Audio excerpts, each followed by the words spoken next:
We're kicking off with Smackdown, and last week, The Rock was officially turned heel and joined the Bloodline, and fans will not have to wait long to see him again. It's been confirmed that the Brahma Bull will be at the March 1st Smackdown in Glendale, Arizona, and we'll have to see what he has to say for the people on that night.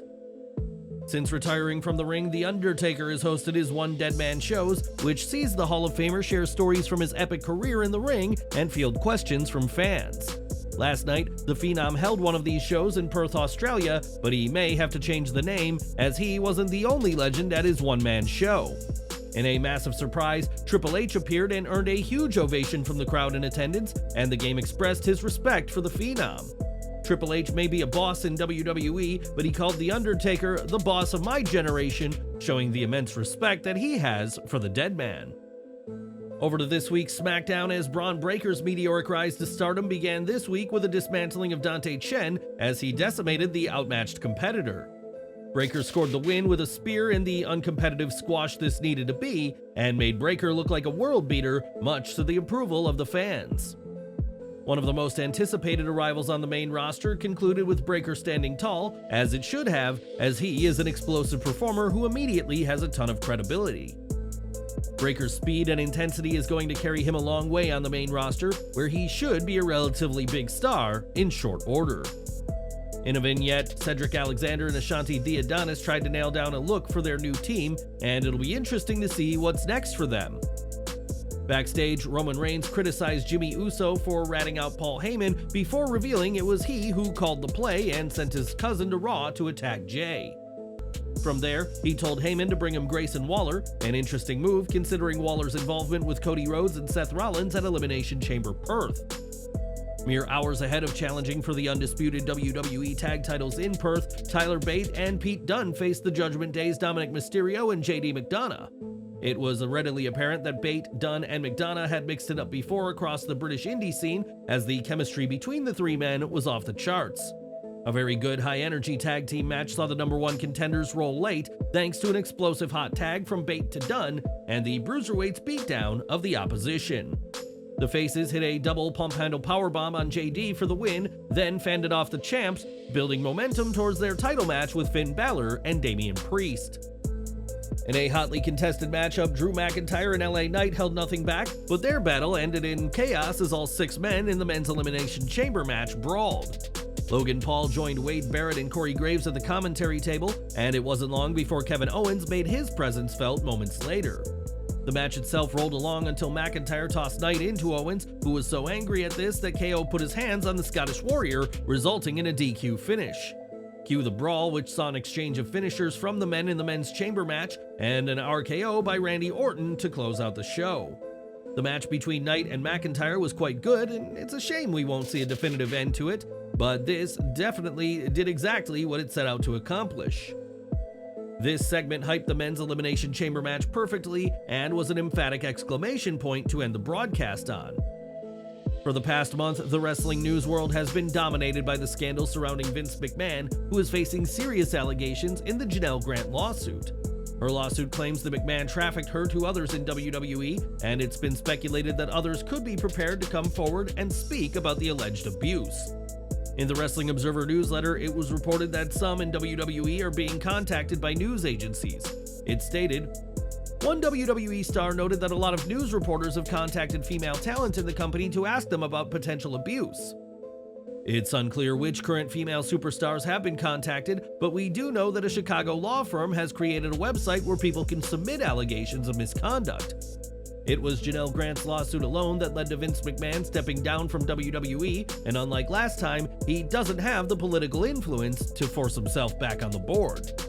If more women speak up, it could be very damning for WWE, and we'll just have to wait and see if anybody else files litigation against WWE, and if they're currently on the roster."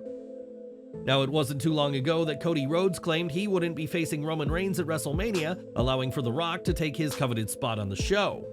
After a massive fan backlash, WWE has since corrected this mistake, and Rhodes vs. Reigns is the plan once more, but what was WWE's original plan for the American Nightmare?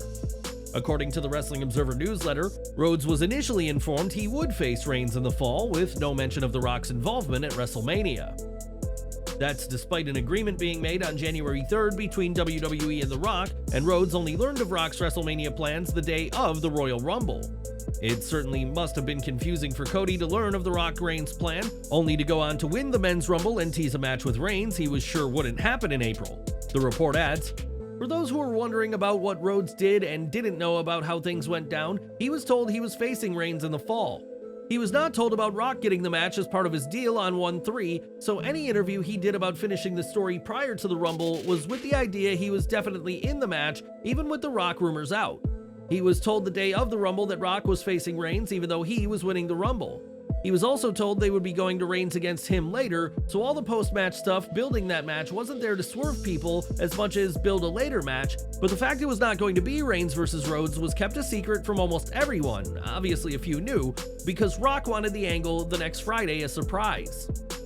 It's also unclear why WWE planned for CM Punk to win the Men's Chamber match, which would have given him a match with Seth Rollins if the plan was for Cody versus Rollins in April. Cody Rhodes has had a chaotic road to WrestleMania, but things seem simple enough now, and what do you make of these changed plans? Let us know in the comments. WrestleMania news now, as with top names like CM Punk and Charlotte Flair set to miss the show, WWE will do all it can to make sure the event is still a star-studded one. John Cena is easily one of the biggest stars in wrestling and becoming a big star in the world of Hollywood, but WWE is hoping to see him return in time for WrestleMania 40.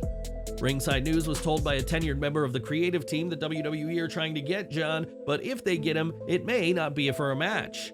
WWE is reportedly simply hoping for Cena to do something at the show, which could cover a variety of roles outside of lacing up his sneakers to face somebody. We are just 42 days away from WrestleMania, so Cena's return would be a late-minute call. And who'd you like to see face him if he does wrestle? Let us know down in the comments. This year's WrestleMania will take place in Philadelphia, a city often associated with Rocky Balboa, and WWE wants the Showcase of the Immortals to have the Eye of the Tiger. WrestleVotes reports that WWE is eager to have Sylvester Stallone appear at WrestleMania, but sources in WWE said that currently a scheduling conflict may keep the actor off of the show. We'll have to see if WWE will end up bringing Sylvester Stallone for WrestleMania 40, as getting the Rocky star in Philly would be a huge score for the company at the show of shows. Would you like to see Stallone at WrestleMania? Let us know down below. Next month, WWE will release 2K24, and recently there was an uproar surrounding the character model of Bayley, who looked horrific when compared to the actual role model. Bayley herself was not impressed by the recreation of her in the game, and on 2K's official roster, fans were able to catch their first glimpse at the new, improved Bayley character. It's good to see the 2K games took criticism well and fixed up Bayley's face, as the 2024 Women's Rumble winner certainly deserved better than the first design. It was last September that Nemeth was released from WWE, and it hasn't taken the former Dolph Ziggler long to capture some championship gold. At New Japan's New Beginning in Sapporo event, Nemeth defeated David Finlay to become the IWGP Global Champion after getting the win with his Danger Zone finisher. Nemeth has called himself the wanted man of wrestling post-WWE, and as the new IWGP Global Champion, there will certainly be plenty of wrestlers wanting a shot at the show-off. Back to Smackdown, and Tiffany Stratton secured momentum for herself ahead of Elimination Chamber Perth with a hard-fought, though tainted win over Liv Morgan. Stratton overcame the aggressive, intense, and determined Morgan and took advantage of an ill-timed distraction by Bianca Belair, who had been sat ringside for the match. After sending Morgan into the EST, the former NXT Women's Champion scored the pin off of a roll-up, ending a match that had featured solid action from bell to bell. Stratton continues to stand out as a star of WWE's future, while Morgan has done well with the renewed edge to her character that's been bubbling since her return. It would not be out of the question to see that edge translate into a heel turn shortly, potentially in a feud with Belair, which the outcome on SmackDown could easily set up. In a backstage segment, Bobby Lashley interrupted a Drew McIntyre promo to remind him of their WrestleMania 37 collision, which saw the Almighty retain the WWE title. The 2021 event saw McIntyre robbed of his dream of winning a world title with a live crowd in attendance, a dream that the Scottish Warrior is still chasing 3 years later. McIntyre set the bar for his WrestleMania season: win the World Heavyweight Championship or his career is useless. One promo, heightened stakes. More great stuff from the hottest heel in the business. In tag team action, the Final Testament's AOP scored a win over Montez Ford and Angelo Dawkins in the latest escalation of the Testament's feud with the Profits, Bobby Lashley and B-Fab. The match started slow but picked up late as the action broke down, leading to ringside fights between B-Fab and Scarlett, as well as Lashley and Karrion Kross. During the fray, Kross blasted Lashley's right elbow with a steel chair, prompting Corey Graves and Wade Barrett to immediately question the implications in the Elimination Chamber match. Akam and Razor took advantage of the chaos to score the pinfall victory, and the right team definitely won, with the Final Testament building legitimacy and credibility with the win. Lashley and co. will ultimately need a win, almost as much as the faction needs a name, but for now, the heels are building much-needed equity with the audience. Karrion Kross has needed some creative team rehab for some time, and the Final Testament may finally be what makes his return to WWE, now nearly 2 years on, seem worth it. Backstage, Smackdown general manager Nick Aldis assisted a limping Dakota Kai as she was the victim of an attack in another mystery for the WWE Universe to solve. Bayley would check on Kai, who admitted that she was not sure who attacked her, with some speculating damage control struck, or Kai was faking the injury to later turn on Bayley. And that was this week's SmackDown, which had one goal: put a final bow on the hype for Elimination Chamber Perth, and it did exactly that. Every segment had some sort of implication on the event, with feuds intensified, key superstars highlighted, and the show closing moment featuring the obligatory brawl of Chamber opponents. There was focus, purpose, and most importantly, other than the opening moments, it never felt like a pre-taped show. Most everything made sense, the crowd was hot, and the company stuck the landing. In short, this was a quality go-home show that some other final episodes of WWE TV before premium live events could learn a lesson from. Last night, TNA hosted its No Surrender event, the company's second pay-per-view since the relaunch, and its first since the controversial firing of Scott Damore.